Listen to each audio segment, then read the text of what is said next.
आजचा जो विषय आहे हा वरवर पाहता आपल्याला थोडा अपरिचित वाटला असेल, परंतु हा असा अपरिचित नाही आहे. तर आपल्या सगळ्यांच्या परिचयाचा आहे. सांकेतिक भाषा आणि गुप्त भाषांचा किंवा संकेत चिन्हांचा वापर आपण आपल्या आयुष्यात अगदी लहानपणापासून करत आलो आहोत.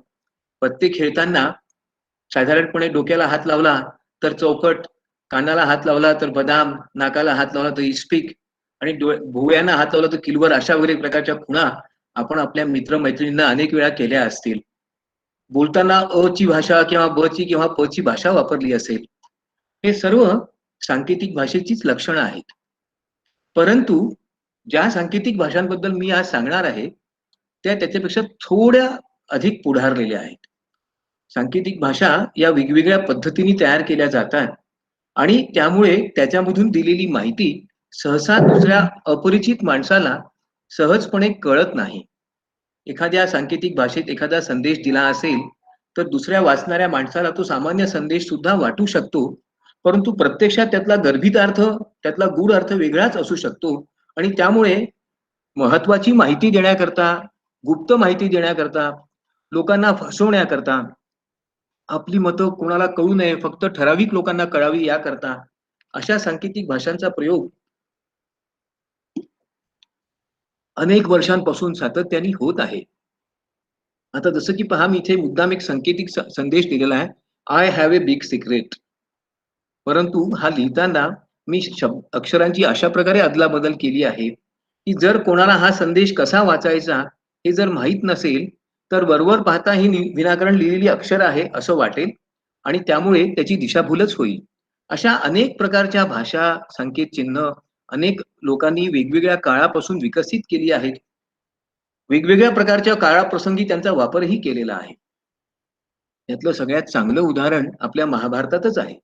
आपण महाभारतातल्या आदी पर्वातली लाक्षागृहाची गोष्ट कदाचित वाचली असेल. वारणावत येथे जेव्हा पांडव गेलेत, त्यावेळेला त्यांच्या राहण्याकरता त्यांच्या भावांनी म्हणजे दुर्योधनाने खूप चांगली व्यवस्था करणारा एक महाल सुद्धा बांधला. पुरोचन नावाच्या एका अत्यंत हुशार शिल्पीपासून हा महाल बांधला होता. पण याचं वैशिष्ट्य काय होतं, की हा लाखेच्या वस्तूंपासून बांधला होता. याचा परिणाम असा झाला, की जर त्याला थोडा जरी अग्नी जाळला असता, तरी सुद्धा तो वाडा जळून गेला असता आणि त्यामध्ये राहणारे सर्व लोक त्यासोबतच आगीत दग्ध झाले असते. अर्थात विदूर नावाच्या पांडवांच्या एका हितचिंतकाने अत्यंत हुशारीने त्यांना ही माहिती खूप काळजीपूर्वक आणि एका गुप्त संदेशाच्या माध्यमातून दिली आणि त्यामुळे पांडव त्या वारणावतातल्या त्या लाक्षागृहातून सहजपणे निसटले आणि त्यांच्याऐवजी दुसरेच लोक आणि पुरोजनाचाच मृत्यू झाला. चातुर्याने दिलेला संदेश जीव वाचविण्याकरता कसा कामाला येऊ शकतो, सांकेतिक भाषेचा कसा वापर करायचा याचं हे बहुधा सर्वात जुनं उदाहरण आहे. परंतु याही पेक्षा अधिक महत्वाचं उदाहरण म्हणजे आपण आर्य चाणक्याचं देऊ शकतो. या माणसाने, या विद्वान पुरुषांनी गुप्त भाषा, सांकेतिक चिन्ह आणि गुप्तहेरांचा कसा आणि कल्पकतेने वापर करता येईल यावर मोठं भाष्यच केलेलं आहे. चाणक्यांनी गुप्तहेरांचे वेगवेगळे प्रकार सांगितलेले आहेत. खोटे शिष्य, व्यापारात असफल झालेले लोक, शेतीमध्ये अपयश आलेले शेतकरी, धार्मिक पुढारी, नट, कलाकार या सर्वांचा वापर आपण करू शकतो आणि त्यांच्या माध्यमातून वेगवेगळे संदेश देऊ शकतो. आणि म्हणून अर्थशास्त्रामध्ये एक स्वतंत्र प्रकरणच अशा प्रकारच्या गुप्त भाषा, सांकेतिक भाषा, गुप्तहेर आणि त्यांची कार्ये यांना दिलेलं आहे. चाणक्यांनी स्वतः जो एक सांकेतिक भाषा निर्माण केली होती, ज्याच्या माध्यमातून आपल्या हेरांना किंवा आपल्या अनुयायांना, अनुचरांना, हितचिंतकांना माहिती दिली जात होती, त्याला दुर्बोध असं नाव देण्यात होतं. खरोखरच जे इतरांना वाचता येत नाही, वाचल्यावर ज्याचा अर्थ लागत नाही, त्याचा बोध होत नाही, ते दुर्बोधच म्हटलं पाहिजे. जणू काही मागच्या काळातला हा एक अत्यंत हुशार जेम्स बॉन्डच असायला पाहिजे. विशाखा दत्त्याने चाणक्याच्या या चातुर्यावर आधारित एक सुंदर नाटक लिहिलेलं आहे. त्याचं नाव आहे मुद्रा राक्षस. अप्रतिम नाटक आहे. आपल्यापैकी अनेकांनी जर हे वाचलं नसेल तर जरूर वाचा. गोके भट यांनी याचा मराठीत अत्यंत सुरस आणि सरस अनुवाद केलेला आहे. या नाटकाच्या प्रारंभी चाणक्याच्या या गुप्त संदेशाची चुणूक आपल्याला येते. एका घरापुढे असणारा एक गारुडी अचानक एक वाक्य वापरतो की आता चंद्राला ग्रहण लागणार आहे आणि त्यासाठी तो केतू सरसावला आहे. खरं पाहिलं असता हे एक साधं भाष्य आहे ज्योतिष शास्त्रातलं, परंतु नाही. ते चंद्र याचा अर्थ चंद्रगुप्त आणि केतू याचा अर्थ मलय केतू असा घेतला की संदेश आपोआपच स्पष्ट होतो. चाणक्याने अशा प्रकारच्या संदेशांच्या माध्यमातून कितीतरी माहिती मिळवली, शत्रूंवर विजय मिळविला. चाणक्याच्या या गुप्त भाषेचं हे उत्तम उदाहरण इथे मी दिलेलं आहे, दुर्बोध नावाचं. परंतु चाणक्यापासून आपण काही शिकलो का? याचं उत्तर मात्र दुर्दैवाने नाही असं द्यावं लागेल. गुलाम नबी फै या नावाच्या एका पत्रकारांनी भारतात काय होत आहे याविषयी 2011 साली केलेलं एक भाष्य लक्षात घ्या. भारतामध्ये पाकिस्तानचे ISI एजंट्स वेगवेगळ्या प्रकारे, कोणीतरी माईक सुरू केलाय. हॅलो, प्लीज फोन म्यूट करा. वेगवेगळ्या प्रकारे कार्य करीत आहेत आणि त्याकरता भारतातले नट, पत्रकार यांचा अत्यंत खुबीने वापर करतात. त्यांना मोठ्या प्रमाणात पैसे देतात आणि त्याला ट्रॅक टू असं नाव दिलं आहे. गुलाम फाई यांच्या म्हणण्याप्रमाणे चाणक्याने अर्थशास्त्रात सांगितलेलं हे तंत्र पाकिस्ताननीच वापरलं आहे भारताच्या विरोधात. आपण विचार करायला हवा की खरोखर आपल्या देशात असणारे, लोकांचं मत परिवर्तन करणारे, मत निर्माण करणारे जे प्रमुख नेते, कलाकार, पत्रकार आहेत, ते खरोखर या देशाशी प्रामाणिक आहेत का? की त्यांचा कोणी वापर करत आहे? मग अशा सांकेतिक भाषांचा उपयोग कसा होतो? एखाद्या भाषेमध्ये ब्रेकडाऊन हा शब्द याप्रमाणे लिहिला जाऊ शकतो. अक्षरांची अदलाबदल केली की मूळ अर्थ आणि मूळ शब्द कळू शकत नाही. आणि अशा प्रकारे वेगवेगळ्या पद्धतीने आपण एखादा संदेश, एखादी माहिती, एखादा महत्वाचा निर्णय समोरच्या व्यक्तीला इतरांच्या नकळत कळवू शकतो. मग या सांकेतिक भाषांचा वापर कोण करतं? राजे, राण्या, सेनापती, व्यापारी, गुप्तहेर, वेगवेगळ्या प्रकारच्या मतांचा प्रचार करणारे लोक, गुप्तचर, गुप्तहेर आणि इव्हन गुन्हेगार सुद्धा. या सर्वांच्याच माध्यमातून अशा प्रकारच्या या सांकेतिक भाषांचा खूपच प्रभावीपणे वापर केला जातो. याचं तुम्हाला आणखीन एक उदाहरण द्यायचं म्हणजे अलेक्झांडर ड्युमास या नावाच्या अत्यंत प्रख्यात लेखकाने एक खूप सुंदर कादंबरी लिहिलेली आहे, the count of Monte Christo. आपल्यापैकी अनेकांनी कदाचित वाचली असेल. भारा भागवतांनी तिचा बेटावरचा कैदी या नावाने अत्यंत सुरस आणि खूप उत्तम अनुवाद केलेला आहे. त्यावर अनेक चित्रपटही निघालेले आहेत. सीझर बोर्जिया नावाच्या एका अत्यंत धनाढ्य इटालियन सम्राटाने आपली संपत्ती एका बेटावर लपवून ठेवली आहे आणि तो संदेश एका गुप्त पद्धतीने एका माणसापाशी आहे. त्याची जर उकल केली तर तो खजिना त्याला मिळणार आहे. बाकीचा भाग कादंबरीतला विलक्षण रंजक आहे, वाचल्यावरच कळू शकेल. मग गुप्त सांकेतिक चिन्ह म्हणजे काय? तर जे इतरांना कळू शकत नाही, त्यातून एखाद्या प्रश्नाचं उत्तर दिलं जाऊ शकतो किंवा एखादा प्रश्न उपस्थित केला जाऊ शकतो. एखादा संदेश सहजपणे कोणाच्या कळत लोकांना दिला जाऊ शकतो.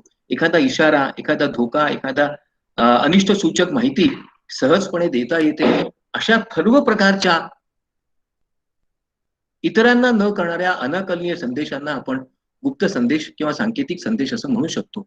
याचं अजून एक उदाहरण म्हणजे राजा सॉलोमन या प्रख्यात राजाचा खजिन्याचं उदाहरण. राजा सॉलोमननी आपला खजिना एका विशिष्ट पद्धतीने एका ठिकाणी लपवून ठेवला आहे, असा प्रवाद आजही आहे. जगातला सर्वात श्रीमंत सम्राट म्हणून राजा सॉलोमनचा उल्लेख होतो. त्याच्या अनेक कथा, दंतकथा आहेत आणि त्याच्या अफाट खजिन्याचं त्याने कशा प्रकारे रक्षण केलं आहे याबद्दल अनेक प्रवाद सुद्धा आहेत. त्यावर अनेक लोकांनी पुस्तकं लिहिली आहेत, अनेकांनी शोध घेण्याचा प्रयत्न केला आहे. अजूनही सालोमनचा खजिना खरंच आहे का नाही हा प्रश्नच आहे. परंतु रिचर्ड हायगार्ड या नावाच्या एका लेखकाने, रायडर हॅगार्ड या नावाच्या एका लेखकाने त्यावर एक खूप सुंदर कादंबरी लिहिली, किंग सॉलोमन्स माइन्स. स्वाभाविक आहे, कादंबरी एवढी प्रभावी आणि विचार करणाऱ्या लावणारी आहे, एवढी उत्कंठावर्धक आहे की त्यामुळे त्याच्यावर अनेक चित्रपट निघालेत. अनेकांनी या कादंबरीच्या अनेक आवृत्त्या काढल्यात. कोणीही ही कादंबरी वाचायला हातात घेतली की आफ्रिकेतल्या या सगळ्यात मोठ्या खजिन्याबद्दलचं रहस्य, त्याचा शोध घेण्याचा लागलेला प्रचंड पाठपुरावा, याबद्दलची माहिती वाचताना प्रत्येकाला अत्यंत उत्कंठा तर वाटतेच, पण रंजकताही वाटते. मग अशा प्रकारचे आपण गुप्त संकेत का वापरतो? जेव्हा एखादी विशिष्ट माहिती विशिष्ट व्यक्तीलाच द्यायची आहे, विशिष्ट माहिती विशिष्ट समयीच लोकांना कळली पाहिजे, ठराविक पद्धतीनेच ती माहिती कळावी, जी माहिती इतरांना कोणाला कळू नये, एकमेव आणखीन एखाद्या व्यक्तीला एका विशिष्ट पद्धतीने लक्षात यावी, जो संकेत किंवा जो संदेश अत्यंत महत्वाचा आहे, अशा सर्व संदेशांचं प्रसारण ठराविक पद्धतीने होण्याकरता या सांकेतिक भाषांचा वापर केला जातो. अनेक राजांनी युद्ध काळामध्ये अशा प्रकारच्या संकेत चिन्हांचा वापर केलेला आहे. अशा प्रकारच्या सांकेतिक भाषांचा वापर केला आहे. आपली व्यूहरचना सैन्याची कशी असावी हे राजांनी जर सेनापतीला कळवायचं असेल तर त्याचा काही जाहीर गाजावाजा करायची आवश्यकता नाही. त्याबद्दल चर्चा करायची किंवा पत्रकार परिषद घेण्याची आवश्यकता नाही. उलट तो अधिकाधिक गोपनीय पद्धतीने कसं कळवता येईल याचाच विचार करायला पाहिजे. एखादं राज्य, एखाद्या देशाची राजवट, एखाद्या सम्राटाचं साम्राज्य उलथवून टाकायचं असेल तर जे काही कटकारस्थान करायचं असेल त्याची जाहीर वाच्यता कोण करेल बरं? मग स्वाभाविकपणे या सर्व गोष्टींसाठी आपल्याला संकेत चिन्हांचा आणि सांकेतिक भाषांचा वापर करणं अपरिहार्य ठरतं आणि वेगवेगळ्या प्रकारच्या भाषा या अपरिहार्यतेतूनच निर्माण होत असतात हे आपण लक्षात घेतलं पाहिजे. काही काही सांकेतिक चिन्हांचा अद्यापही आपल्याला उकल झालेली नाही. असं म्हटलं जातं की शेक्सपियरनी ज्या अत्यंत उत्तम अशा सॉनेट्स सुनीत लिहिलेली आहेत, ज्या कविता लिहिल्या आहेत, त्या कविता काही लोकांनी वाचाव्यात आणि खूप संतुष्ट व्हावं याकरता लिहिल्या नाहीत. शेक्सपियर हा फ्री मेसन या नावाच्या एका गुप्त संघटनेचा सदस्य होता आणि आपले संदेश आपल्या सदस्य मित्रांना कळावे याकरता शेक्सपियरनी अशा प्रकारच्या सॉनेटची रचना केली होती, अशा प्रकारच्या कवितांची रचना केली होती असं मानलं जातं. खरं खोटं अर्थात शेक्सपियरलाच माहिती आहे, पण अद्याप तरी याचा अर्थ कोणाला लागलेला नाही. इथे मी एक चित्र दाखवलेलं आहे. खरं पाहिलं असता ही एक वीण, सुंदर वीण असणारी चादर आहे किंवा गालिचा आहे असंच आपल्याला वाटेल. हा गालिचाच आहे. एका चीनी सम्राटाने आपल्या सेनापतीला पाठवलेला, पण त्यावर एका संपूर्ण युद्ध रचनेचा आराखडा दिलेला आहे. सर तुमची त्यांना आश्चर्य वाटेल. पीपीटी शेअर करा ना. सर पीपीटी हॅलो शेअर करा ना हॅलो तुमची, काही दिसत नाहीये. ओके, एक minute, just a PPT share करा तुमची. हो हो, जस्ट अ मिनिट प्लीज.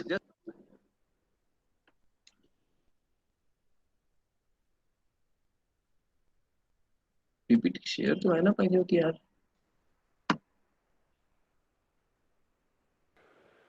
दिसते शेअर आहे, दिसते आहे, दिसते ना? दिसते. त्यांच्या ह्याच्यामध्ये काही प्रॉब्लेम असला पाहिजे. हा हा, ठीक आहे. मग मी पुन्हा चालू ठेवू का? जसं होतं तसं चालू ठेव. चालू ठेवू ना? ठीक आहे. हो चालू ठेवा. हा, तर या सम्राटाने आपल्या सेनापतीला या गालिचेच्या माध्यमातून एक मोठा व्यूहरचनेचा आराखडाच पाठवला होता. कधी कधी महत्वाची माहिती सोप्या पद्धतीने सांगायची असेल तर जितक्या उत्तमपणे आपण संकेतांचा वापर करू शकतो तितकं आपण कुशलपणे त्या माहितीचं प्रसारण करू शकतो. वरवर पाहता सामान्य वाटणारी गोष्ट कितीतरी महत्वाची असू शकते. गुप्त संदेश असेल, विशिष्ट व्यक्तीने वाचावं, समजावं, आकलन व्हावं अशा प्रकारची माहिती असेल, विशिष्ट काळामध्ये विशिष्ट समयी एखाद्या गोष्टीचं रहस्योद्घाटन व्हावं असं वाटत असेल तर या सर्वांकरताच आपल्याला गुप्त संदेशांची गरज भासतेच आणि तशी ती भासणारच आहे. काळ कितीही बदलला, वेळ कितीही पुढे गेला, स्थळ काळ परिस्थिती बदलली तरी गुप्त संकेतांचं महत्व कमी होणारच नाही आहे. आणि म्हणून तुम्ही पहा की एक साधा ब्रिटिश साइन लँग्वेजचा हा एक बोर्ड आहे. ABCD या 26 अक्षरांकरता वेगवेगळ्या प्रकारे फक्त हातांच्या बोटांचा उपयोग करून आपण आपली माहिती देऊ शकतो. ज्या क्षणाला आपल्याला अशा प्रकारे बोटांचा वापर करता येईल त्यावेळेला आपल्याला एखादी माहिती लिहावी लागणार नाही. त्यावेळेला आपल्याला एखादी माहिती इतरांना न कळता सहजपणे देता येईल आणि म्हणून अशा प्रकारच्या अनेक सांकेतिक भाषांची उत्पत्ती गरजेतूनच झालेली आहे. जर कल्पना करा 100 वर्षापूर्वी एखादा मनुष्य या पृथ्वीवर जगला असेल, तो अचानक जर 20व्या शतकात 21व्या शतकात पृथ्वीवर आला आणि जर त्यांनी अशा प्रकारच्या रस्त्यावर दिसणाऱ्या संकेत चिन्हांना पाहिलं तर त्याला त्याचा अर्थ लागेल का? मुळीच लागणार नाही. बरेच वेळा सांकेतिक भाषा इतरांना किंवा ठराविक व्यक्तींना जितकी सहजपणे समजते तितकाच इतरांचा गोंधळ उडतो. कारण संकेतांचा अर्थ लागल्याशिवाय सांकेतिक भाषेचं प्रतिपादनच शक्य होत नाही आणि म्हणून आपण नेहमीच या सांकेतिक भाषांचा खूप काळजीपूर्वक वापर करीत असतो. मग या सांकेतिक भाषांची निर्मिती कशी झाली असेल? ही काही आजची निर्मिती नाही. हजारो वर्षांपासून वेगवेगळ्या लोकांनी वेगवेगळ्या पद्धतीच्या भाषा आणि वेगवेगळ्या प्रगतीच्या सांकेतिक चिन्हांचा खूपच कल्पकतेने वापर केलेला आहे. त्याच्यामध्ये सातत्याने भरच टाकलेली आहे.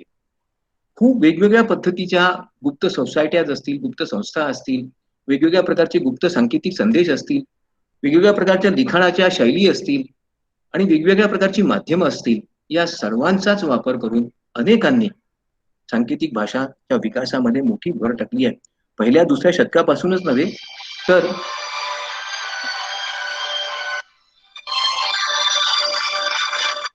हॅलो, थोड्या वेळाने फोन करा लेक्चरमध्ये. गुप्त संस्थांनी वेगवेगळ्या प्रकारचे संकेत चिन्हांचा विकास केला आणि त्यामुळे सांकेतिक भाषांचा विकास सातत्याने होत गेला. आपल्यापैकी अनेकांना फ्री मेसन हे नाव ऐकून माहिती असेल. ही एक गुप्त संस्था आहे. कशा प्रकारे कार्य करते, का काम करते याचा आपल्याला अंदाज नाही. आपल्यापैकी जे लोक पुण्याला राहतात त्यांनी कदाचित फ्री मेसनचा लॉज खडकीला पाहिला सुद्धा असेल. इथे येणारे लोक एकमेकांना ओळखत नाहीत, ओळखू शकणार नाही अशा प्रकारचे बुरखे घालतात आणि वेगवेगळ्या सांकेतिक चिन्हांचा वापर करून संदेशांचं देवाणघेवाण करतात, आपलं कार्य करतात. फ्रीमेसन कशा प्रकारे कार्य करतात हा भाग महत्वाचा नाही, पण त्यांनी किती प्रकारचे सांकेतिक चिन्ह तयार केले आहेत हे समजून घेणं आवश्यक आहे. मग एखादं कंपास मधलं साधन असेल, गरुडाचं चिन्ह असेल, एखादं अक्षर असेल, क्रूजचं चिन्ह असेल, कितीतरी प्रकारच्या चिन्हांचा वेगवेगळ्या ठिकाणी वेगवेगळ्या पद्धतीने त्यांनी वापर केला आणि आपल्या संदेशांची देवाणघेवाण गेली काही शतकं ते सातत्याने करत आहेत. फ्रीमेसन लोकांनी कोणकोणत्या प्रकारचे सांकेतिक चिन्ह आणि संदेश केले आहेत त्याच्यावर अनेक लोकांनी लिखाण केलेलं आहे. रॉबर्ट कुपरचं हे पुस्तक माझ्या घरी आहे, फ्रीमेसन्स कोड. प्रत्येकाला आश्चर्य वाटेल अशा प्रकारे या सांकेतिक चिन्हांचा खूप कल्पकपणे 11व्या, 12व्या, 13व्या, 20व्या शतकात सुद्धा या संस्थेने वापर केला आहे असा लेखकाचा दावा आहे. आपण तो तपासून पाहू शकत नाही ही बाब खरी. मग हा गुप्त संदेश म्हणजे काय, तर आपण कदाचित पाहिलं असेल की कितीतरी वेळा एखादा गुप्त संदेश खूपच सोपा असतो पण तो आपल्या लक्षात येत नाही. एक उदाहरण सांगतो, रॉट 13 नावाच्या एका गुप्त भाषेचं. रॉट 13 याचा अर्थ रोटेट 13, म्हणजे पहिल्या अक्षरापासून 13व्या अक्षरापासून जे अक्षर येईल त्याला पहिलं समजायचं आणि अशा प्रकारे संपूर्ण संदेशाची पुनर्रचना करायची. म्हणजे वरवर पाहता जो संदेश आपल्याला अनाकलनीय वाटतो, फक्त अक्षरांची अदलाबदल केली की आपोआपच हा संदेशाची आपल्याला उकल व्हायला लागते आणि त्यातून आपल्याला खरं महत्वाचं माहिती प्राप्त होऊ शकते. मग या संदेशांच्या भाषांचा वापर कशा कशा प्रकारे केला गेला. एखादी धोक्याची सूचना देण्याकरता, गुप्त नियोजन, व्यूहरचना, एखाद्या दुसऱ्या व्यक्तीचं गुपित तिसऱ्या व्यक्तीला समजावं पण त्याच्या लक्षात येऊ नये याच्याकरता, इशारा देण्याकरता अनेक प्रकारे याचा वापर केला जातही आहे. याचं अजून एक उदाहरण तुम्हाला सांगायला पाहिजे. आपल्यापैकी अनेकांनी एक नाव ऐकलं असेल, मेरी क्वीन ऑफ स्कॉट. एलिझाबेथ राणीची ही बहीण, पण ती पंथानी कॅथलिक होती, स्कॉटची राणी होती, स्कॉटलंडची राणी होती. इंग्लंडमध्ये त्यावेळी कॅथलिक लोकांचं वर्चस्व होतं, परंतु राज्य मात्र एलिझाबेथचं होतं आणि म्हणून एलिझाबेथने तिला कैदेमध्ये टाकलं होतं. आपण कैदेतून सुटावं आणि एलिझाबेथला संपवून तिचं राज्य बळकावं असं मेरीच्या मनात नेहमीच होतं आणि त्याकरता तिने तुरुंगात असतानाच 100हून अधिक प्रकारच्या वेगवेगळ्या अक्षरांचा वापर करून एक वेगळी सांकेतिक भाषाच तयार केली. त्या माध्यमातून तिने आपले सांकेतिक भाषेच्या माध्यमातून आपले संदेश आपल्या अनुयायांना पाठविण्याची व्यवस्था पण केली. कदाचित तिचं बंड यशस्वी झालं असतं, परंतु एलिझाबेथ राणीच्या पदरी तिच्याही पेक्षा अधिक हुशार असे दूत, सेवक, मंत्री आणि सल्लागार होते. त्यांनी या संदेशांची उकल केली आणि त्यामुळे मेरीचा हा जो काही योजना होती, हा जो कट होता, हा आपोआपच फसला. तर हा ही ऐतिहासिक सत्य आहे आणि त्यामुळे मेरी क्वीनचं, स्कॉटच्या राणीचं हे सांकेतिक पत्र आज सगळ्यांना पाहायला उपलब्ध सुद्धा आहे. या सांकेतिक चिन्हा मागील कल्पना काय असते की कितीतरी महत्वाची माहिती अचानक आणि नको तेव्हा जर उघड झाली, लोकांना कळली, तर लोकांमध्ये गोंधळ होऊ शकतो. अकारण लोकांच्या मनात गैरसमज निर्माण होऊ शकतो. बरीच वेळा दंगल किंवा गृहयुद्ध होण्याची सुद्धा शक्यता नाकारता येत नाही. एखाद्या मोठ्या राजनेत्याबद्दल, राजनयिकाबद्दल, राजाबद्दलची गुप्त रहस्य जर समाजाला कळली तर त्याच्याबद्दल जनतेच्या मनात असणारा आदर कायम राहील का? मग त्यांनी ती दडवून ठेवण्याकरता काहीतरी प्रयत्न केलेच पाहिजेत. मग अशा वेळेला ती रहस्य दडवून ठेवण्याकरता, ती माहिती दडवून ठेवण्याकरता राष्ट्रहितासाठी, आंतरराष्ट्रीय शांततेसाठी वेगवेगळ्या प्रकारच्या सांकेतिक भाषांचा वापर अपरिहार्य ठरतो. आपल्यापैकी अनेकांनी मोर्स कोड, आता हा कालबाह्य झाला आहे, पाहिला असेल, पण एक काळ असा होता जेव्हा मोर्स कोडच्या माध्यमातून संदेश दिले जात होते. कट कडकट कडकट, स्टार आणि डॉट, एक चिंब, एक तारा, एक आडवी रेष यांच्या माध्यमातून कितीतरी संदेशांची देवाणघेवाण होत होती. आणि ज्यावेळेला या प्रकारे संदेशांची देवाणघेवाण व्हायची त्यावेळेला इतरांना न कळत कितीतरी दूर अंतरावर, काही मैलांवर, काही शेकडो मैलांवर असणाऱ्या व्यक्तीला हा संदेश सहजपणे मिळत होता या मोर्स कोड मध्ये सगळ्या अल्फाबेट्स जेवढी इंग्रजी अक्षरं आहेत त्यांच्याकरता वेगवेगळ्या प्रकारच्या टिंबांचा आणि रेषांचा वापर केला होता. एक टिंब आणि आडवी रेषा म्हणजे ए, उभी रेषा आणि 3 टिंब म्हणजे बी आणि याप्रमाणे. परंतु याचा फायदा काय झाला? अनेक जहाजांना संकटातून सुटण्याकरता, अनेक सैन्याला वेळीच रसद मिळविण्याकरता, अनेक वेळी कुठेतरी संकटात सापडलेल्या व्यक्तीला आपला जीव वाचविण्याकरता अनेक प्रसंगी अशा प्रकारच्या मोर्स कोडचा अत्यंत खुबीने आणि कल्पकतेने लोकांनी वापर केलेला आहे. इजिप्शियन लोकांनी या सांकेतिक भाषेमध्ये मोठं योगदान केलं असं मानलं जातं.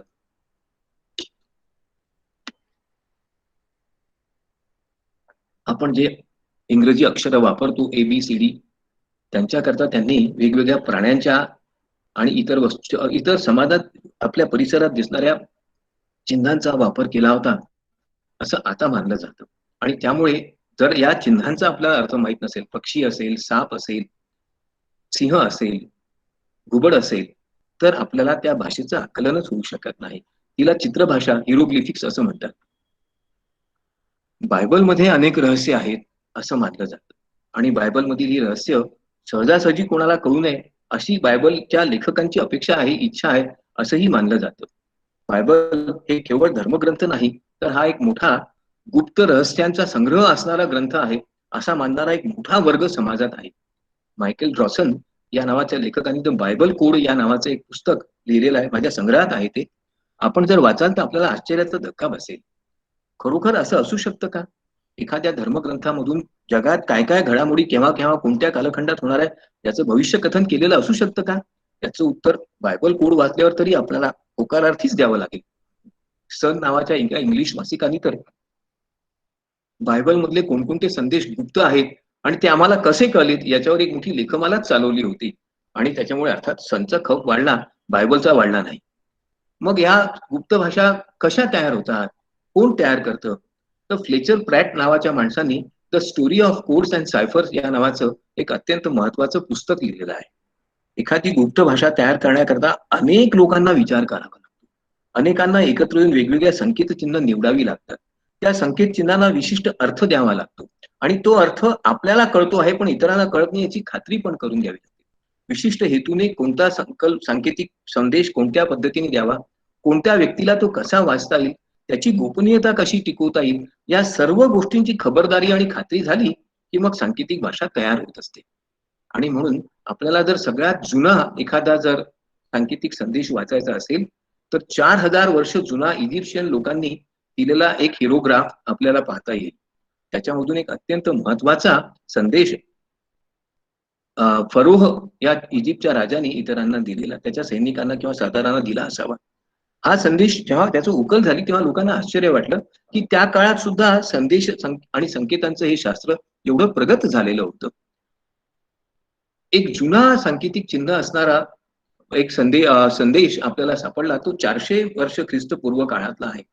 मिलिटरी मधल्या कमांडर्सला, सेनापतींना माहिती देण्याकरता सैन्याची हालचाल कशा प्रकारे करायची आहे, व्यूहरचना कशा प्रकारे करायची याच्याबद्दल सूचना देणारा हा संकेताचा संदेश आहे.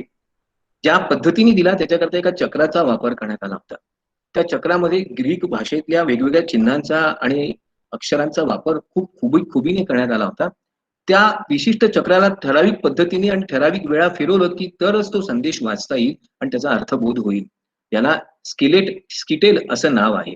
खरं पाहिलं असता अशा प्रकारचे अनेक संदेश इतिहास काळातले आज उत्खननात आणि पुरातत्व शास्त्रज्ञांना मिळतात. त्यांना आश्चर्याचा धक्काही बसतो. मग या गुप्त संदेशांचे अनेक प्रकार आहेत. सगळ्यात प्रसिद्ध असणारा जर गुप्त संदेश किंवा सांकेतिक भाषा कोणती असेल तर त्याला सीझरचा सायफर, सीझरचा गुप्त संदेश असं म्हणतात.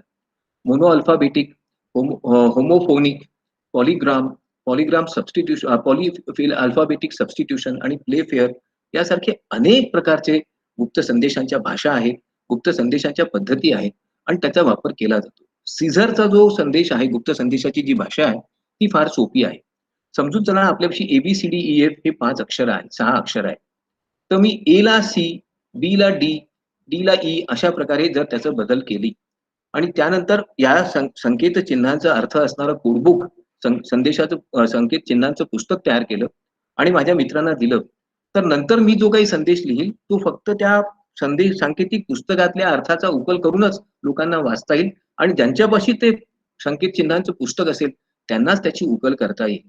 सीझरनी आपल्या अनेक मोहिमा यशस्वी होण्याकरता अशा प्रकारच्या सांकेतिक चिन्हांचा वापर केला होता असं मानलं जातं. या सीझर सायफरमुळे कितीतरी वर्ष, कितीतरी शतकं लोकांनी याच पद्धतीचा वापर करून अनेक गुप्त संदेश दिलेत. प्रत्येक वेळी अर्थातच अक्षरांची अदलाबदल करण्याची पद्धत मात्र बदलत गेलेली आहे. एक उदाहरण सांगायचं तर ट्रिटी इम्पॉसिबल हा संदेश देण्याकरता खालील अक्षरं वापरली आहेत. DWW, DFN, DW, GD, ZQ. अर्थात याच्यावरून कोणाला काहीच कळणार नाही. याच्यावरून तह होऊ शकत नाही. ही माहिती कोणाला मिळू शकते का? निश्चितपणे नाही. परंतु अशा अनेक संदेशांचा वापर जुन्या काळात लोकांनी केलेला आहे. रॉड 13 याच्याबद्दल तुम्हाला मी आत्ताच सांगितलं. सीझरचा सायफर, अफाईन सायफर, रेलफेन्स सायफर अशा अनेक प्रकारच्या गुप्त संदेशांच्या सांकेतिक भाषा आहेत, सांकेतिक चिन्ह आहेत. त्याच्यापैकी ऍडबॅश सायफर या नावाचा जो गुप्त संकेत चिन्हांचा जो संकेत आहे, संदेश आहे तो फारच महत्वाचा आहे. याच्यामध्ये अक्षरांची अदलाबदल केली जाते. जसं की ए ला झेड, बी ला वाय, सी ला एक्स याप्रमाणे. म्हणजे पहिलं अक्षर जे असेल त्याच्या बदली शेवटलं अक्षर, दुसऱ्या अक्षराकरता शेवटून दुसरं अक्षर आणि याप्रमाणे. परंतु हे जर माहित नसेल तर आपल्याला या संदेशाची उकल करता येणार नाही. कोणाला असं वाटेल कोणीतरी लहान पोरांनी एखादे मुळाक्षर मात्र काढून ठेवलेली आहेत. अशा अनेक प्रकारच्या संदेशांचा वापर केला जातो. त्याच्यापैकी एक उत्तम उदाहरण म्हणजे फ्रीमेसन लोकांनी आपल्या गुप्त मंडळांसाठी, आपल्या गुप्त संस्थांसाठी अनेक प्रकारचे गुप्त संदेश तयार केले. प्रत्येक कालखंडात हे संदेशांचं स्वरूप बदलत गेलं. या संदेशाची भाषा आणि संकेत चिन्हांचा अर्थ बदलत गेला. त्यामुळे फ्रीमेसन सायफर्स या नावाचे शेकडो सायफर्स आज उपलब्ध आहेत.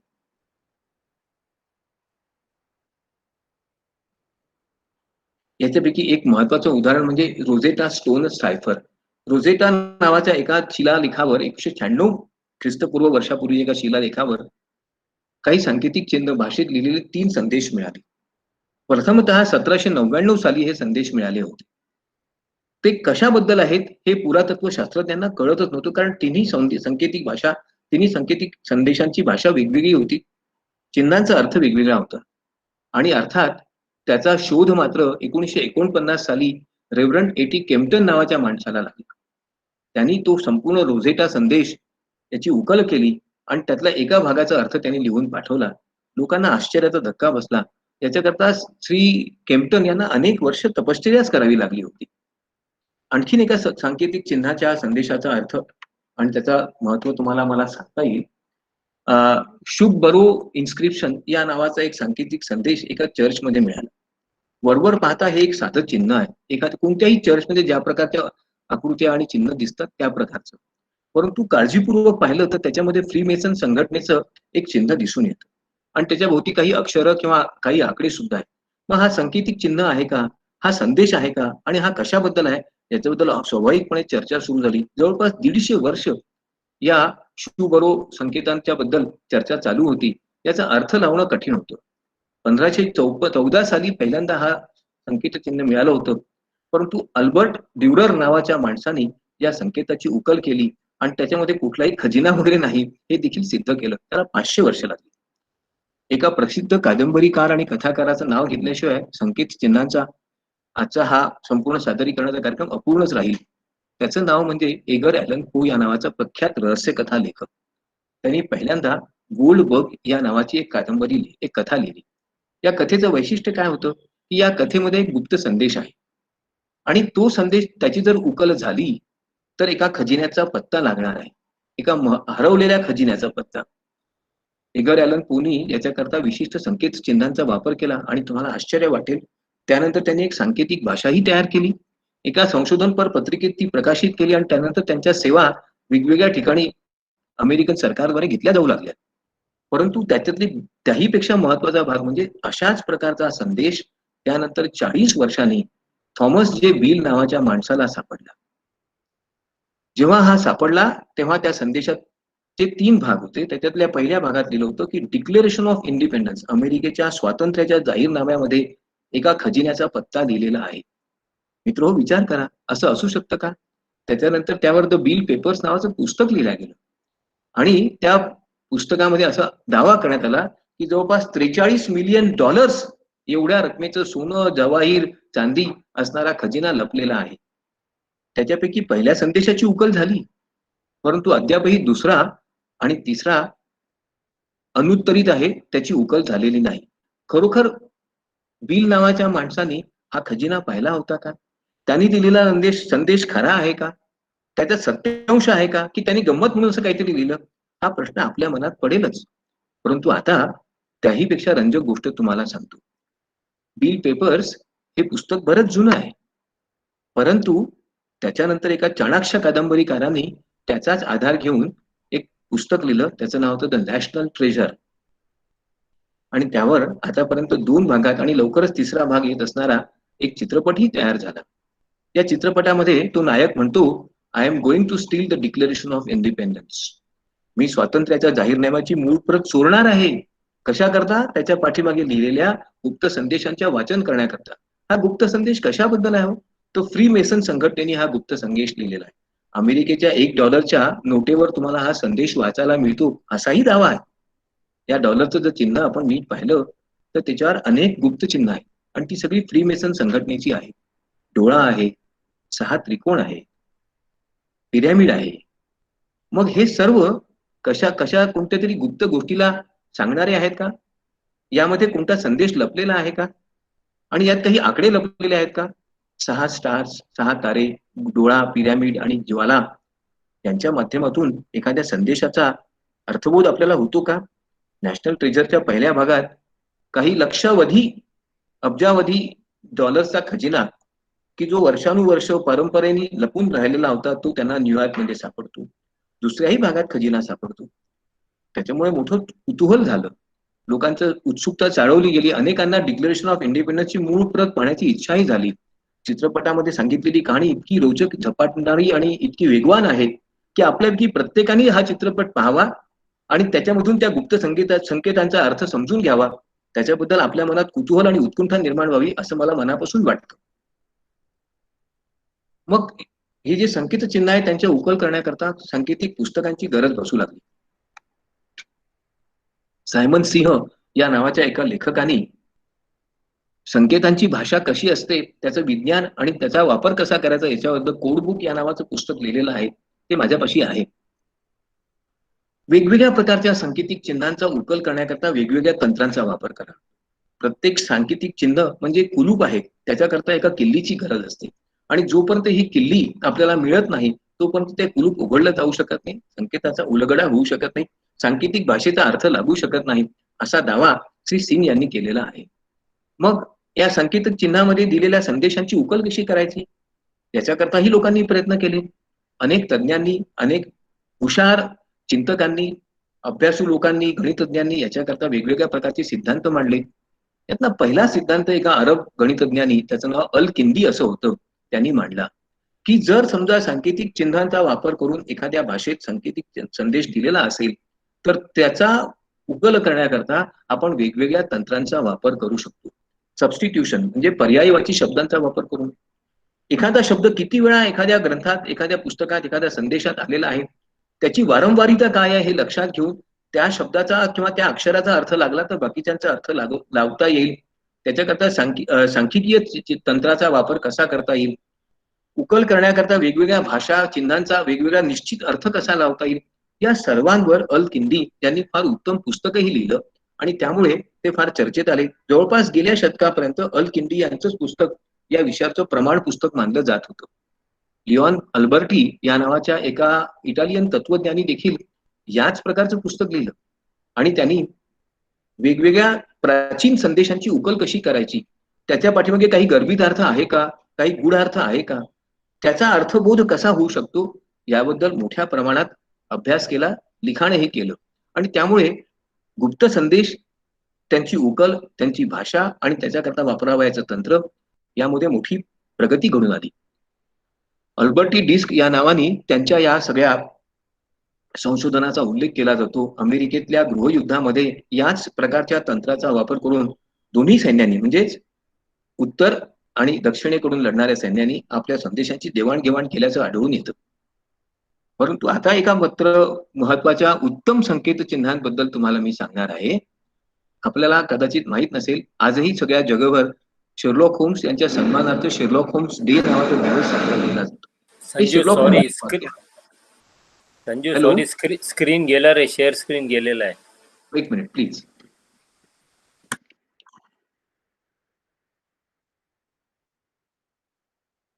आता दिसतंय का? तरी हॅलो नाही, मला तरी नाही, बाकीच्यांना विचार. हॅलो दिसतंय का? स्क्रीन दिसतोय? हो दिसत आहे. काही ठिकाणी दिसतंय, काही ठिकाणी नाही. हॅलो दिसत स्क्रीन नाहीये. दिसतोय का? दिसतंय दिसत दिसतंय. नाहीये. दिसत नाही स्क्रीन सर. दिसत नाहीये. हो नो. इकडे काही ठिकाणी दिसतंय. लाईट गेली असती. नाही सर, दिसत नाही तुमचं screen. Just a minute. Sir काही ठिकाणी दिसतोय, काही ठिकाणी नाही दिसत, असं आहे. आता आता दिसतोय का? हो दिसतोय. एकदा परत आता परत दिसतोय check सर. करा. दुसरं कोणतरी स्क्रीन शेअर करतंय. दिसतोय? हा दिसतोय सर. हो दिसतोय सर. ठीक आहे. तर या शेरलॉक होम्स यांचं वैशिष्ट्य म्हणजे त्यांचे स्वतःबद्दल एक वाक्य आहे, my name is Sherlock Holmes, it is my business to know what other people do not know. इतरांना जे समजत नाही ते समजून घेणं हाच माझा व्यवसाय आहे. आणि अशा या शेरलॉक होम्स यांच्या जीवनात एक मोठा चमत्कारिक प्रसंग येतो. एक सांकेतिक चिन्हाच्या स्वरूपात लिहिलेला संदेश मिळतो एका माणसाला. त्याच्यामध्ये नाचणाऱ्या व्यक्तींची चित्र काढलेली असतात. वेगवेगळ्या प्रकारच्या नृत्याच्या आकारामध्ये चित्र काढलेली असतात. त्यावरून काहीच अर्थबोध होऊ शकत नसतो. परंतु शेरलॉक होम्स त्या नाचणाऱ्या बाहुल्यांचा खूप विशिष्ट पद्धतीने अभ्यास करतात आणि त्यावरून त्यांचा तो अर्थ शोधून काढतात. त्यामुळे एक विशिष्ट आकृती अनेक वेळा आली आहे. इंग्रजी भाषेत जर हा संदेश असेल तर त्यात वारंवार वापरलं जाणारं अक्षर ई हे आहे आणि त्यावरून ते ई चा शोध लावतात आणि मग संदेशाची उकल होते. Hello, how are you? Good morning. How was your weekend? What the heck? I have seen that movie. आता हा संदेश काही त्या पुस्तकातला जरी नसला तरी अशा प्रकारे आपण अनेक संदेश एकदा अर्थ लागला की तयार करू शकतो. परंतु कधी कधी संदेशामध्ये भाषेचा वापरच केला जात नाही. व्योनविच नावाच्या एका गुप्त लेखामध्ये तर फक्त पानांचा आणि आकृत्यांचाच वापर केला आहे. जवळपास 240 पानांचं हे प्रचंड आकाराचं पुस्तक, यामध्ये एकही अक्षर नाही. मग त्याच्यातून कोणता संदेश दिलेला आहे हे कसं कळेल? तुम्हाला आश्चर्य वाटेल, अनेक गणितज्ञांनी आणि विद्वानांनी त्याच्यावर खूपच अभ्यास केला आणि अखेर त्या संकेत पुस्तकाची उकल देखील करता आली.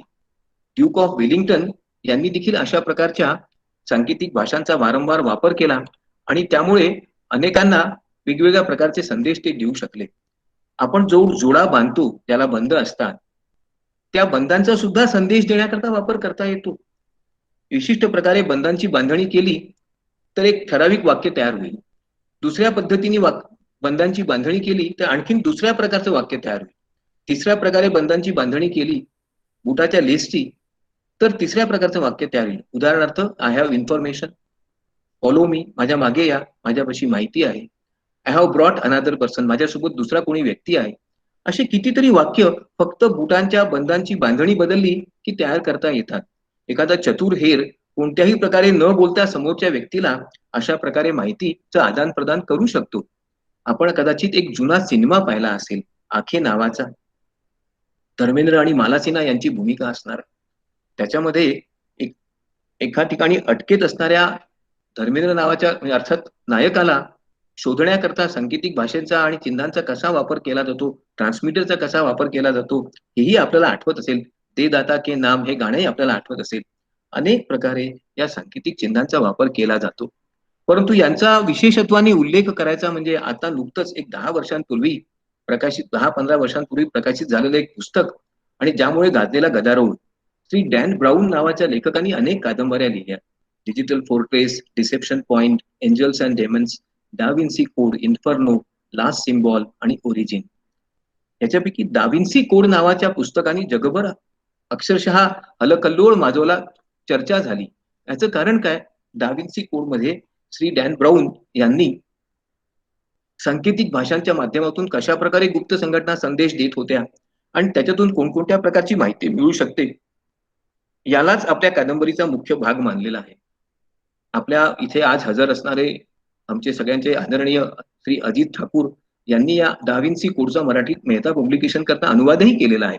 आपल्यापैकी अनेकांनी कदाचित तो वाचला असेल, नसेल तर जरूर वाचा. अत्यंत उत्कंठावर्धक आणि झपाटून टाकणारी ही कादंबरी आहे. मग याच्यातून एक शास्त्र निर्माण झालं, त्याचं नाव होतं क्रिप्टोग्राफी, गुप्त भाषांचं सांकेतिक भाषांचं शास्त्र. क्रिप्टोस या शब्दाचा अर्थच मुळात गुप्त गोपनीय बाब किंवा गुह्य रहस्य असा होतो. मग या गुह्य रहस्यांची उकल करणारं आणि गुह्य रहस्य निर्माण करण्याकरता भाषेची बांधणी करणारं शास्त्र म्हणजे क्रिप्टोग्राफी. दुसऱ्या महायुद्धामध्ये या क्रिप्टोग्राफी तंत्राचा वेगवेगळ्या प्रकारे उपयोग झाला. त्यामुळे युद्ध जिंकण्याकरता आणि शत्रूंना पराभूत करण्याकरता वेगवेगळ्या प्रकारची तंत्र वापरल्या गेली. सायफर डिस्क, एनिग्मा मशीन, पर्पल अशा प्रकारच्या अनेक तंत्रांचा वापर केला गेला. आणि त्यामुळे जर्मनांनी जपान्यांना पाठविलेले, जपान्यांनी जर्मनांना पाठविलेले, अमेरिकेतून जर्मनांना गुप्तहेरांनी पाठवलेले संदेश सहजपणे पकडता आले, त्यांचा अर्थ लावता आला आणि युद्धाचा एकंदरीत प्रवाहच बदलून गेला. आजच्या जगामध्ये तर या प्रकारच्या गुप्त संदेशांचं महत्व फारच वाढलेलं आहे. जसं जसं जग विस्तारत आहे, अर्थकारणामुळे, राजकारणामुळे एकत्र येत आहे, त्याबरोबरच गुप्त माहिती टिकवून ठेवणं, तिचं योग्य प्रकारे आदान प्रदान करणं, परराष्ट्रांना आणि त्यांच्या राजदूतांना किंवा त्यांच्या तज्ञ गुप्तहेरांना न कळत एखादं रहस्य एका देशातून दुसऱ्या देशात नेणं अत्यंत महत्वाचं झालेलं आहे. जिकरीचं आहे पण आवश्यक आहे. आणि त्यामुळे सांकेतिक भाषांचं हे शास्त्र तर अधिकाधिकच विकसित होत गेलं. दुसऱ्या महायुद्धामध्ये जर्मनांनी पाठवलेले शेकडो संदेश या 3 स्त्रियांनी केवळ आपल्या प्रयत्नातून उकल केली. त्याच्याकरता त्यांनी वेगवेगळ्या प्रकारच्या सांकेतिक भाषांवर प्रभुत्व मिळवलं आणि युद्धाचा संपूर्ण प्रवाहच बदलून टाकला. आणि म्हणून त्यांना दुसऱ्या महायुद्धाच्या पडद्या पाठीमागील विजेत्या स्त्रिया असा त्यांचा उल्लेख केला जातो. आपण कदाचित जेम्स बॉन्डचा फ्रॉम रशिया विथ लव्ह नावाचा चित्रपट पाहिला असेल. त्याच्यातही अशा प्रकारच्या सांकेतिक चिन्हांचं यंत्र असणारी एनिग्मा मशीन दाखवलेली आहे. बॉन्ड ही मशीन घेऊन जाणार असतो आणि ती हवी म्हणून रशियन लोक त्याच्यावर हल्ला करणार असतात. अशा या चित्रपटाचं थोडंसं कथानक सुद्धा आहे. अनेकांना अशा प्रकारच्या सांकेतिक चिन्हांबद्दल कुतूहल असेल, परंतु एक बाब लक्षात घ्या, तंत्रज्ञानामुळे आज या संपूर्ण गुप्त सांकेतिक भाषांचं शास्त्रच बदलून गेलेलं आहे. सांकेतिक भाषांचं तंत्र बदलून गेलं आहे. त्याचा उपयोग आणि प्रभाव देखील बदललेला आहे. गणिताचा खूप कल्पकतेने वापर करून वेगवेगळ्या प्रकारच्या सांकेतिक भाषा आज तयार करता येतात. त्याच्याकरता स्वतंत्रपणे काम करणाऱ्या अनेक देशांमध्ये गुप्तहेर विभागातील खाती सुद्धा आहेत. काही वेळा ग्राफिक्सचा, चित्रांचा वापर करून सांकेतिक भाषा तयार केल्या जातात. काही वेळा यंत्रांचा, संगणकांचा वापर करून गुप्त भाषा तयार केल्या जातात. न दिसणाऱ्या शाईचा वापर करून गुप्त भाषा तयार केल्या जातात. रसायनांचा वापर करून गुप्त संदेश दिले जातात. तर कधी कधी भाषेतील वेगवेगळ्या अक्षरांचा अर्थ बदलून वेगवेगळ्या चिन्हांची निर्मिती करून देखील गुप्त भाषा आणि सांकेतिक चिन्हांचा वापर केला जातो, संदेश दिले जातात.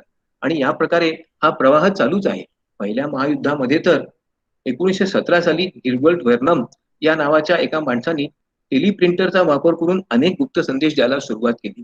सुरुवातीला वरवर पाहता हे साधे संदेश असे वाटायचे, जसं की माझी आत्या आजारी आहे, तिला लवकर औषधाची गरज आहे. या वाक्यावरून कोणाला काय कळू शकतं? परंतु ज्याला हा संदेश मिळेल त्याला जर आत्या या शब्दाचा अर्थ आणि औषध या शब्दाचा अर्थ माहीत असेल तर मात्र संपूर्ण चित्रच बदलून जाईल. अशा कितीतरी सामान्य वाटणाऱ्या पत्रांमधून, संदेशांमधून, टेलिग्रामच्या मेसेजमधून वेगवेगळ्या प्रकारची माहिती, सूचना, इशारे, धोक्याचे इशारे पहिल्या महायुद्धात दिले जात होते. सुरुवातीला याच्यामुळे अनेक दोस्त राष्ट्रांच्या सैन्यांना मोठा पराभव देखील स्वीकारावा लागला. परंतु हळूहळू याच्यामधली चतुराई लक्षात आली आणि त्यानंतर मग अशा प्रकारच्या प्रत्येक संदेशाचं आणि प्रत्येक पत्राचं वेगवेगळ्या पद्धतीने वाचन करायचं. त्याच्यात काही गुप्त संदेश असेल तर त्याची उकल करायची आणि त्यानंतरच ते पत्र पुढे जाऊ द्यायचं. अशा प्रकारचे प्रयोगही सुरू झाले आणि त्यातूनच मग अर्थात गुप्त संदेशांचं शास्त्र विकसित होत गेलं. सैन्यासाठी तर गुप्त संदेश भाषा विलक्षण महत्वाची असते. कोणतंही सैन्य केवळ शस्त्राच्या बळावर युद्ध जिंकत नसतं.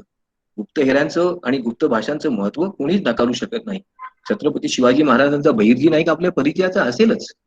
अशा प्रकारचे अनेक हुशार हेर वेगवेगळ्या पद्धतीचा, तंत्रांचा, भाषांचा, चिन्हांचा, इशाऱ्यांचा वापर करतात. शत्रूंच्या हातात महत्वाची कागदपत्र पडू नये, पडली तर त्यांना त्याचा अर्थ लागू नये. कधी कधी तर ही कागदपत्र वरवर पाहता सामान्य प्रेमपत्र वाटावीत, एखादी कथा वाटावी अशा प्रकारची असतात. याचं तुम्हाला मी एक रोचक उदाहरण सांगतो.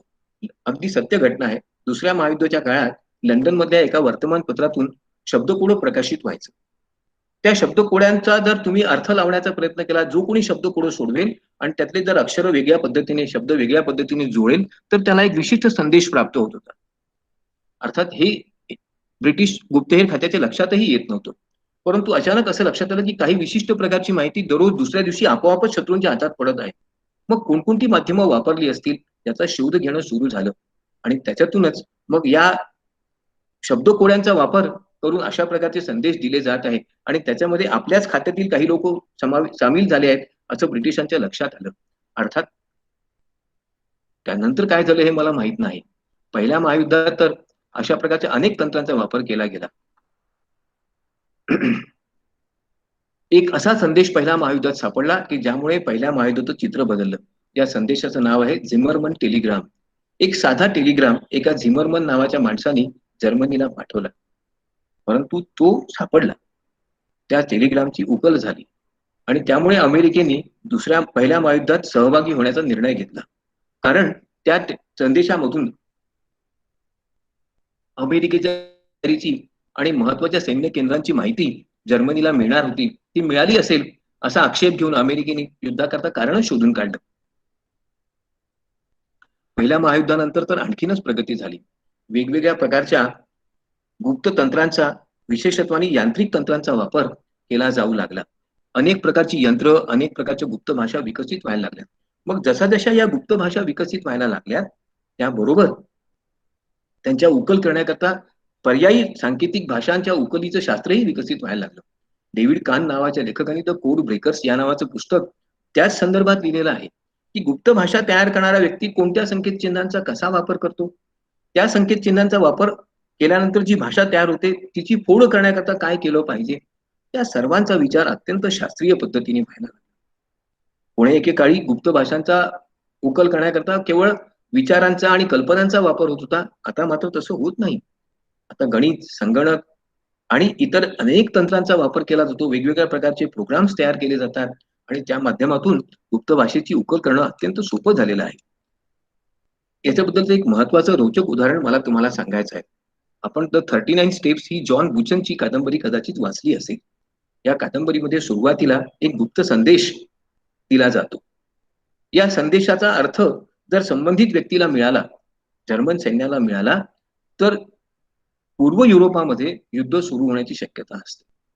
हा संदेश त्या लोकांना मिळावा याच्याकरता विशिष्ट प्रकारे तो संदेशाचं लिखाण करून तो दिला जातो. परंतु अचानक एक ब्रिटिश गुप्तहेर त्या संदेशाची चोरी करतो आणि त्यानंतर त्याच्या पाठीमागे लागलेले एक जर्मन गुप्तहेर त्या संदेशाला प्राप्त करण्याकरता कोणकोणते प्रयास करतात, त्यातून कशा प्रकारचा एक रोचक आणि रोमांचक उत्कंठावर्धक कथानक निर्माण होतो.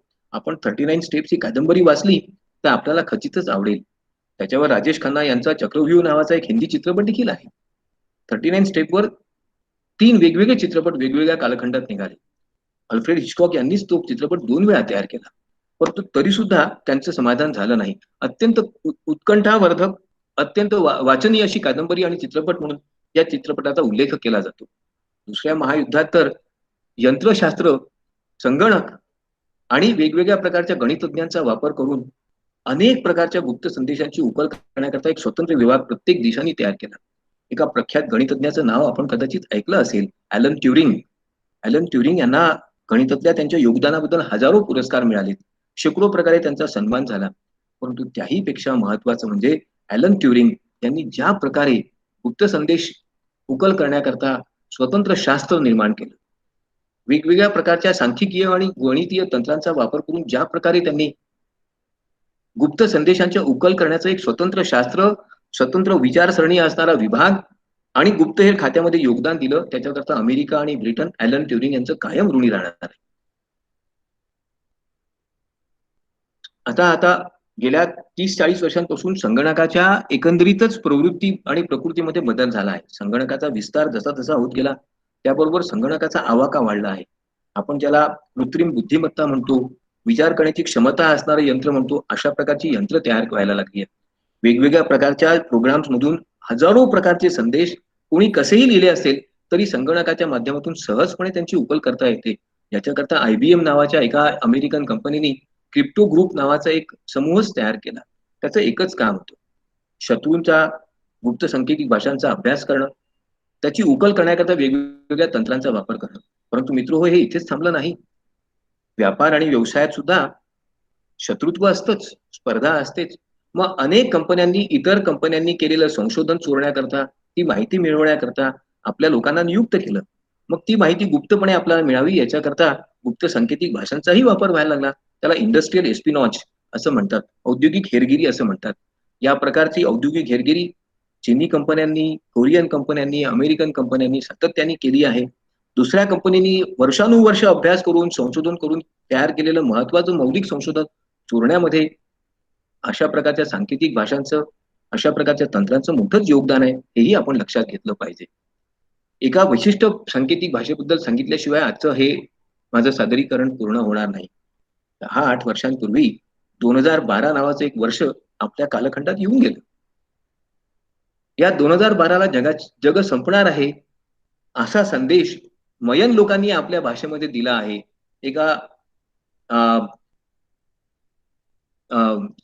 दगडावर लिहिला आहे असा विचार एका माणसाने मांडला. मयन लोकांची भाषा ही सांकेतिक भाषा आहे, त्याच्या चित्रांचा वापर केला जातो. अशा एक मोठा दगड एका माणसाला सापडला आणि त्याच्या आधारावर त्यांनी मयन लोकांच्या एकंदरीत कालदर्शिकेचं अध्ययन केलं असा दावा केला. आणि त्यात त्यांनी सांगितलं की 2012 साली मयन लोकांचं ही कालदर्शिका संपते, याचा अर्थ या दिवशी जग बदलणार आहे. विशिष्ट प्रकारच्या ताऱ्यांची रचना होणार आहे, पृथ्वीवर मोठे उत्पात होणार आहे. आश्चर्य वाटेल, त्याच्यावर 2012 नावाचा एक चित्रपटही निघाला आणि अनेकांनी त्यावर विश्वासही ठेवला. शेकडो पुस्तकं, अनेक लेख लिहिल्या गेले. खरोखरच जगबुडी होणार आहे का? ही सांकेतिक भाषा बरोबर आहे का? 2012चा काय अर्थ आहे याच्यावर आपल्या भारतातल्या बंगलोर येथील एका आश्रमाने 2012 नावाचं पुस्तकही लिहिलं आणि त्यातून कली अवतार येणार असून पुन्हा जगाची निर्मिती होणार आहे असाही दावा केला. प्रत्येक देशामध्ये असे वेगवेगळे दावे केले गेले. खरं खोटं आपल्यापैकी प्रत्येकालाच माहिती आहे. सांकेतिक भाषांचा वापर करून आपल्या हिंदी चित्रपटांमध्ये सुद्धा काही वेगवेगळे चित्रपट तयार झाले आहेत. 16 डिसेंबर नावाच्या चित्रपटात शेवटल्या प्रसंगी एका सांकेतिक भाषेचा वापर करून अण्वस्त्र दिल्लीला फोडण्याचा प्रयत्न असतो. तो सांकेतिक भाषा मिळवण्याकरता भारतीय गुप्तहेर प्रयत्न करतात आणि अखेर अर्थातच ते यशस्वी होतात, कारण चित्रपट भारतीय आहे. परंतु अशा प्रकारच्या रंजक अनेक चित्रपटांची, कल्पनांची, कथानंदकांची निर्मिती स्वाभाविकपणे झाली आणि ती होतच आहे. अनेक चित्रपटांमध्ये या गुप्त संगीतांबद्दल, सांकेतिक भाषांबद्दल वेगवेगळ्या प्रकारचे विचारही मांडण्यात आले आहेत.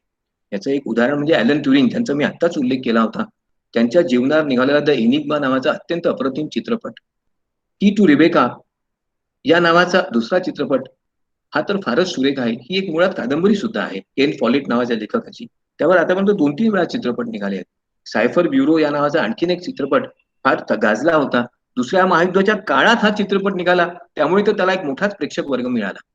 याही पेक्षा म्हणजे द मर्क्युरी रायझिंग या नावाच्या चित्रपटाचा उल्लेख केलाच पाहिजे. या चित्रपटातल्या एका लहान मुलाला असाधारण बुद्धिमत्ता प्राप्त झालेली असते आणि त्यामुळे तो कोडी पटापट सोडवतो. शब्द कोडी, जिक्सॉ पझल्स आणि वेगवेगळ्या प्रकारच्या कोड्यांना उकल त्याला सहजपणे करता येते, एवढा त्याचा मेंदू विकसित असतो. अचानक एक दिवस तो एका कोड्याचं उकल करतो, परंतु ते कोडं म्हणजे अमेरिकेच्या अण्वस्त्रांची योजनेचा एक मोठा भागच असतो. स्वाभाविकपणे त्याच्यामुळे मोठी खळबळ उडते. बाकीचा भाग चित्रपटातच पाहण्यासारखा आहे. गुप्त भाषांवर अनेक पुस्तकही निघालेली आहेत. त्यापैकी काही काही पुस्तकं तर वाचण्यासारखीच आहेत. डॅन बर्स्टीन यांचं the code, the secret of the code, म्हणजेच डॅन ब्राऊन यांनी लिहिलेल्या डाविन्सी कोड बद्दल हे पुस्तक आहे. त्याच्यात जे काही कोड बद्दल लिहिलेलं आहे सांकेतिक भाषांबद्दल, त्याचं उकल करणारं हे पुस्तक आहे. माझ्या संग्रहात आहे, आपण हवं असेल तर वाचू शकता. केन फॉलेट यांचं की टू रिबेका हेही तितकंच उत्तम पुस्तक आहे. एनिग्मा या नावाचं आणखीन एक पुस्तक फ्रीमेसन सोसायटी बद्दलचं आहे. Cracking the code, the Simon सिंगचं पुस्तक हे शास्त्रीय स्वरूपाचं पुस्तक आहे. याच्या माध्यमातून गुप्त सांकेतिक भाषा, त्यांची उकल कशी करायची याच्याबद्दल खूपसे विचार मांडण्यात आलेले आहेत. मित्रो, सांकेतिक भाषांबद्दल यावेळीपेक्षा अनेक चांगल्या रंजक गोष्टी आपल्याला सांगता येतील. अनेक गोष्टी आपल्या माहितीतही असतील. कदाचित आपल्या घरी एखादी जुनी पोथी असेल, एखादा जुनं ताडपत्र असेल, एखादा जुना ग्रंथ असेल, ताम्रपत्र असतील, मंदिरातला जुना एखादा शिलालेख असेल, तुम्ही कदाचित पाहिला असेल, त्याच्यावरही एखादा संदेश असेल, बरं एखाद्या खजिनाचा उल्लेख असेल. तुम्हाला जर असा संदेश वाचता आला अर्थ लागला आणि खजिनाचा शोध घेता आला तर 5% मला जरूर द्या. आणि म्हणून अशा प्रकारच्या गोष्टींचा निश्चितपणे विचार करा. आज रात्री तुम्हाला सगळ्यांना गुप्त भाषांची आणि खजिन्यांची स्वप्न पडावीत अशी इच्छा करतो. आणि पुढच्या मंगळवारी परत भेटू ओपिनियन पोल या विषयावर बोलण्याकरता. तोपर्यंत सुरक्षित राहा, स्वतःची काळजी घ्या, सुरक्षित अंतरावर राहा. धन्यवाद. Thank you sir.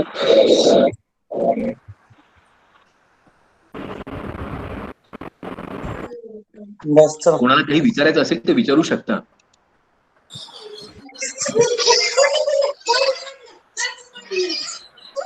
Thank you sir. कोणाला काही विचारायचं असेल तर विचारू शकता. करन्सी बद्दल क्रिप्टो करन्सी बद्दल मी एक स्वतंत्र व्याख्यान देणार आहे. ते सोमवारी जुन्नरच्या कॉलेजमध्ये माझं व्याख्यान आहे क्रिप्टो करन्सी बद्दल. तेव्हा ते झाल्यानंतर तुम्हाला मी सांगेन. Hello, mister Mehta, mister Mehta तुम्हाला काही बोलायचं आहे का? हॅलो हॅलो नागनाथ, हा सर. काही विचारायचं तुम्हाला? नाही सर, छान झालं खूप लेक्चर सर. धन्यवाद. Thank you sir. थँक्यू. तर आपली सगळ्यांची रजा घेतो. धन्यवाद. Okay sir.